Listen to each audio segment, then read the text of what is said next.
فجر کی نماز کے بعد یہ سورت 7 بار پڑھ لیا کرو۔ جوان بیٹی کی کامیابی دیکھ کر دنیا بھی حیران ہو جائے گی۔ جب شوق پورا ہو جائے تو لوگ بدل جاتے ہیں۔ ہم دکھ برداشت کیے بنا، تلخ تانے سنے بنا ایمان کی لذت نہیں پا سکتے اور اللہ کا قرب بھی نہیں پا سکتے۔ جو حصہ اللہ کا ہے وہ روح ہے، اور جو حصہ ہمارا ہے وہ عمل کا ہے، اور جو کیڑوں کا ہے وہ جسم ہے۔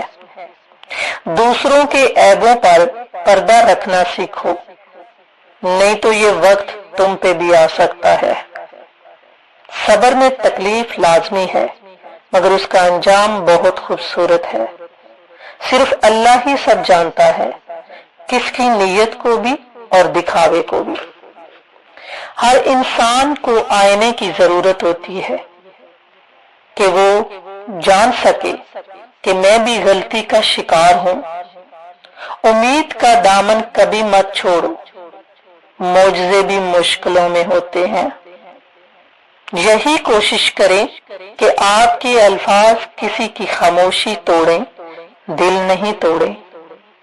لوگوں کے رویے بدل جائیں تو پرواہ مت کیا کریں کہ وہ ہر روز مختلف احساسات کے ساتھ جاگتے ہیں۔ ہمیشہ خوش رہا کرو کہ ہر بادشاہ بننے سے زیادہ بہتر ہوتا ہے۔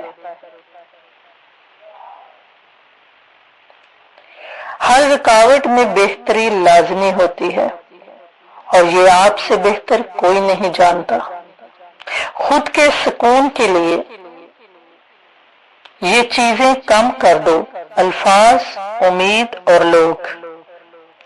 یہاں سارے اختیار اللہ کے ہیں، اس سے جڑ جائیں، ہر غم سے آزاد ہو جاؤ گے۔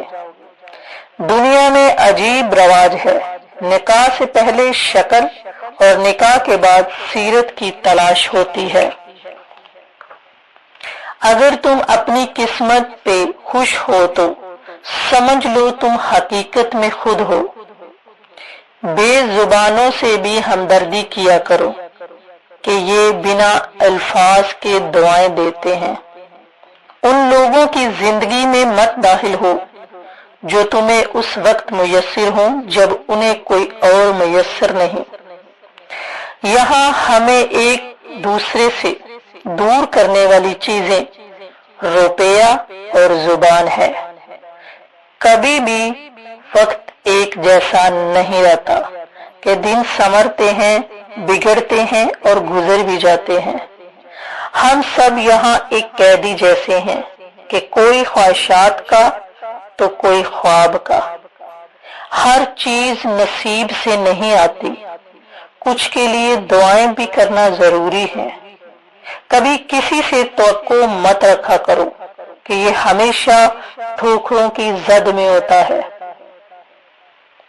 شکر بھی اس مقام کو کہتے ہیں جہاں آپ کی خواہش اور اللہ کی رضا ایک ہو جائے۔ آج ہم جس دور میں داخل ہو چکے ہیں، یہاں کسی کو کسی کی پرواہ تک نہیں رہی، کیونکہ اگر کوئی روڈ میں گر جائے تو اٹھانے سے پہلے اس کی ویڈیو بنا لی جاتی ہے، اور اگر کسی شہر گاؤں میں حادثہ پیش آ جائے تو دلاسے سے زیادہ لوگ انٹرویو کے لیے پہنچ جاتے ہیں، اور وہاں وہ سوال پہ سوال کرتے ہیں۔ ایک شریف اور عزت دار گھرانہ ان کا سامنا کرنے سے بھی گھبراتا ہے، اور آج کے اس دور میں اگر کوئی آپ کے لیے مخلص ہے تو وہ صرف اور صرف والدین ہوتے ہیں۔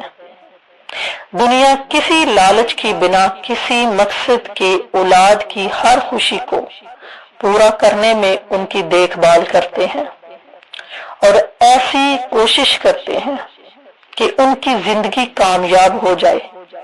اگر آپ کا بیٹا جوانی کی عمر میں داخل ہو چکا ہے اور وہ اپنے آپ کو کامیاب کرنے کی بھرپور کوشش کرنے لگا ہے، تو آپ پہلی یہ کوشش لازمی کریں کہ اپنے بیٹے کو بھی 7-5 وقت کی نماز پڑھائیں اور آپ خود فجر کی نماز ادا کرنے کے بعد سورہ یاسین کو پورے 7 بار پڑھ لیں اور اس کے بعد بیٹے کے حق میں یہ دعا لازمی کریں کہ مالک، ہم نے تیری نعمت کی حفاظت کی، اس کو برائیوں سے بچائے رکھا، اس کی زندگی کو ایک کامیاب اور نیک راستے پر لے کر آئے۔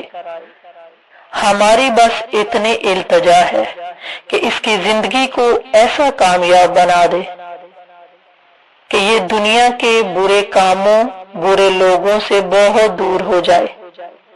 پھر دیکھیں آپ کا جوان بیٹا اللہ کے حکم سے ایسا کامیاب ہوگا کہ دنیا میں اس کا نام ہوگا، دنیا اس کی کامیابی سے حیران ہو جائے گی۔ اللہ پاک سے دعا ہے کہ وہ ہر والدین کو نیک اور صالح اولاد عطا کرے اور کبھی کسی والدین کو اولاد کی وجہ سے آزمائش میں نہ ڈالے، آمین۔ پرانی تصاویر میں شکل بھلے اچھی نہ ہو مگر دن وہی اچھے تھے۔ ہو سکتا ہے کہ آپ ستاروں کی دعا کریں اور رب آپ کو چاند سے نواز دے۔ زندگی ایسے گزارو کہ دیکھنے والے تمہارے درد پر افسوس کی بجائے صبر پر رشک کرے۔ ہماری زندگی کے آدھے غم دوسروں سے غلط امید کی وجہ سے پیدا ہوتے ہیں۔ خدا پر والدین کو اتنی عمر لازمی عطا کرے کہ وہ خوشی دیکھ لیں جو اپنی اولاد کے لیے مانگی تھی اپنے رب سے۔ لوگوں، یہ یقین مت کیا کرو، یہی تمہیں توڑیں گے اور خدا تمہیں جوڑتا ہے۔